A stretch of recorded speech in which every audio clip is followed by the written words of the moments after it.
السلام عليكم ورحمة الله وبركاته شباب، كيف حالكم؟ رجعتكم فيديو جديد. طبعا يا اخوان، اليوم عندنا مباراة منتخب بلدي فلسطين امام منتخب السلوفاكي. طبعا يا اخوان، قبل ما نقطع حطوا لايك واشتركوا بالقناة وفعلوا زر التنبيهات ودعواتكم بالرحمة لشهدائنا. وايش اسمه يا اخوان، كيف دعواتكم لبلدنا ولاهلنا ولشعبنا، وادعونا نوقف الحرب. تمام يا اخوان. ونحن نحب نشكر الخمس دول الأوروبية اللي هم إسبانيا والنرويج وإيرلندا وسلوفينيا وأرمينيا على اعترافهم الرسمي بالدولة الفلسطينية. يعني الإسبانيين محترمين معانا جدا جدا جدا جدا يا إخوان. فترة الحرب على غزة هذه يا إخوان أثبتت أن إسبانيا دولة نظيفة، دولة شريفة. اعترافهم الرسمي بالدولة الفلسطينية بعد انضمامهم القضية المرفوعة من جنوب افريقيا ضد اسرائيل في محكمة. يعني موقف مشرف جدا جدا جدا، طالع من اسبانيا وطالع من ايرلندا والنرويج وسلوفينيا وايضا ارمينيا. شكرا لهم، دول محترمين، رؤسائهم محترمين، وايضا شعبهم محترم. لذلك اليوم يا اخوانا هيكون عندنا مباراتنا امام المنتخب السلوفاكي. تمام. المباراة الجاية هتكون امام المنتخب الروماني، بعدين المنتخب الالباني، ثم راح ننهي يا شباب سلسلة المنتخبات اللي شاركت في اليورو. ثم راح نلعب مع المنتخبات الأقوى بشوي، الأقوى. تمام. زي المنتخب اللي عندنا في قارة أوروبا، عندنا المنتخب الإسباني والبلجيكي، وعندنا أيضا الاسكتلندي والإنجليزي والفرنسي والأوكراني، حتى ممكن المنتخب النمساوي. ف تمام. اليوم راح يكون عندنا مباراة مع منتخب سلوفاكيا. طبعا أنا حرفيا حاليا أنا مو شايف منتخب سلوفاكيا. دقيقة، وين منتخب سلوفاكيا؟ هاي سلوفينيا، هذه هي سلوفاكيا بجانب المنتخب المجري. طيب يا اخوان، راح نعمل اوتو بيك بلايرز. تمام. بسم الله. واتوقع اني لازم اغير شوي في الخطة. يعني احنا دائما بندخل بخطة 4-2-2-2، واحنا لازم نعمل تغيير بسيط بس. عفوا تشينج فورميشن، ونحطها خطة 4-1-2-3. هي صراحة أحسها ممتازة، لأن فيها إحنا 2 صناع لعب، وعندنا 3 في الهجوم. وخط الهجوم متكون عبارة عن الدباغ، وعندنا تامر الصيام تامر الصيام صحيح، وعندنا محمود وادي. تشكيلة ممتازة، و4 في قلوب الدفاع صحيح. صح، إذن الرسم التخطيط هذا تبع تشكيلة ممتاز. وممكن يدخل حتى بعدين شهاب قنبر يسجل زي ما سجل معنا في المباراة الماضية. يلا يا شباب، أنا فخور في بلدي ومنتخب بلدي فلسطين، وأنا افتخر إن عندي منتخب بلدي ضايفينه في اللعبة أخيرا، أول مرة في اللعبة. خلينا ندخل للمباراة على طول. منتخب أمام سلوفاكيا. مش عارفين كيف حتكون مجريات المباراة، كم راح نسجل على سلوفاكيا، كم راح تنتهي المباراة. حرفيا أنا ما بعرف. بسم الله الرحمن الرحيم. وتبدأ المباراة أمام المنتخب السلوفاكي. بسم الله.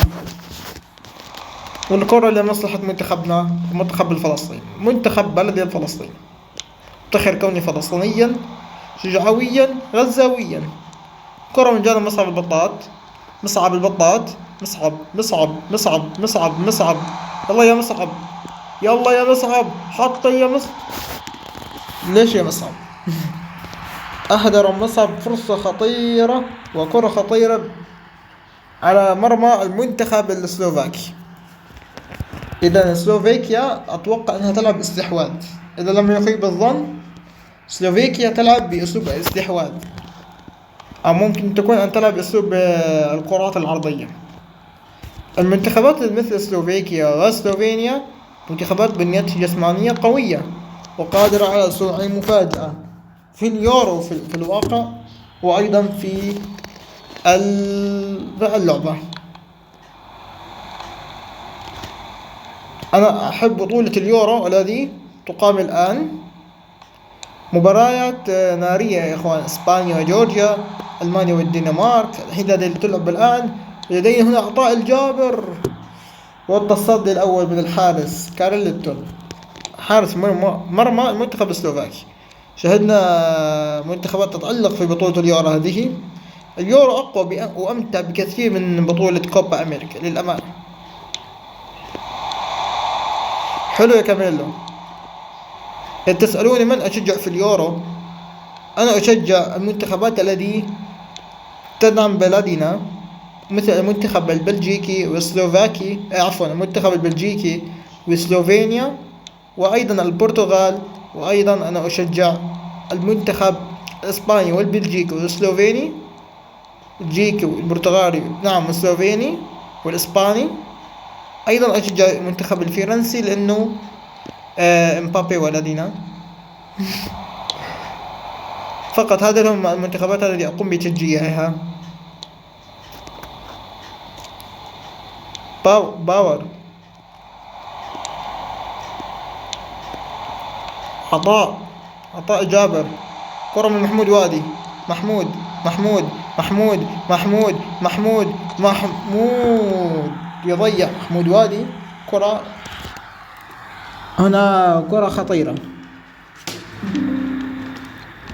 ظننت أن محمود سيراوغ ويدخل ويسجل، لكن لا بأس، الهدف سيأتي قادم لا محالة.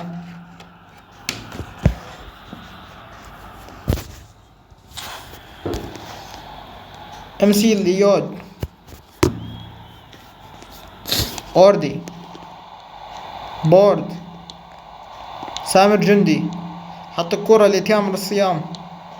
MC لود. لحد الآن المنتخب السلوفاكي يقدم كرة جميلة. أوردي،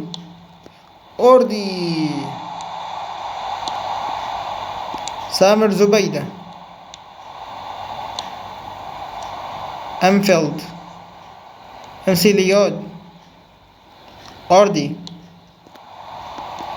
ويكت،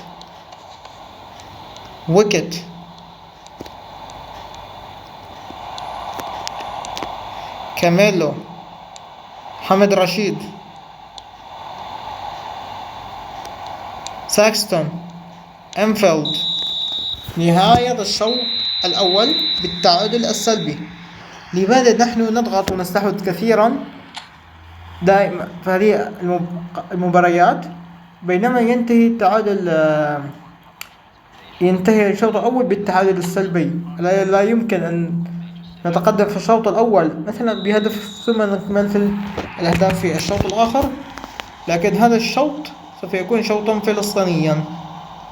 هيا منتخب فلسطين، شد الهمة، شد الهمة يا رجال الفدائي، والله تعيش بلدي فلسطين وغزة منصور بإذن الله، والنصر والتمكين لمجاهدين الأبطال في كافة محاور القتال.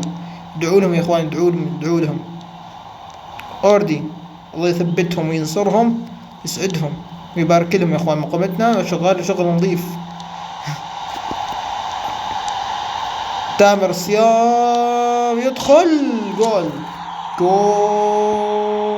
لفلسطين. يس يا إخوان، يقول لبلدنا يس يس يس. 1-0.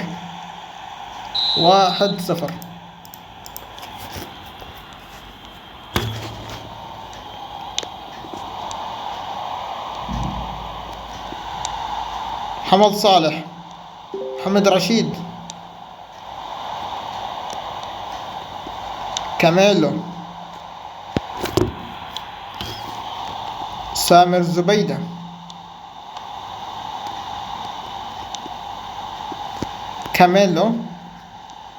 كاميلو يلعب الكرة لتامر صاحب الهدف الأول، محمد رشيد والحارس. هذا التصدي الثاني للحارس المنتخب السلوفاكي. بوور دنشن، خطير كاميلو، يا سلام على كاميلو. تامر الصيام، حلو يا تامر، باس ممتاز.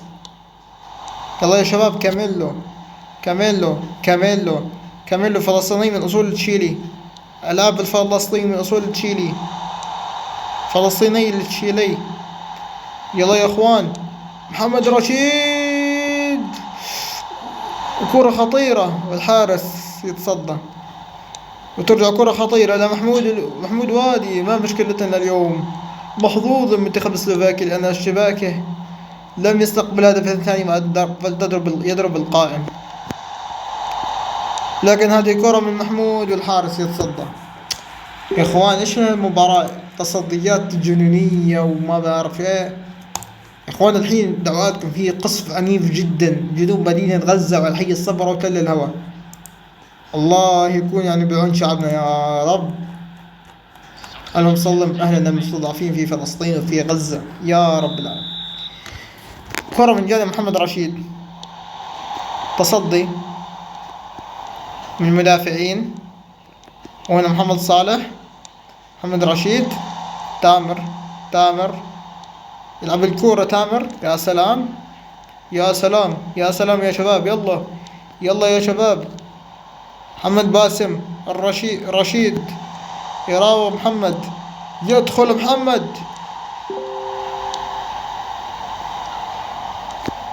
كرة من جانب تامر الصيام،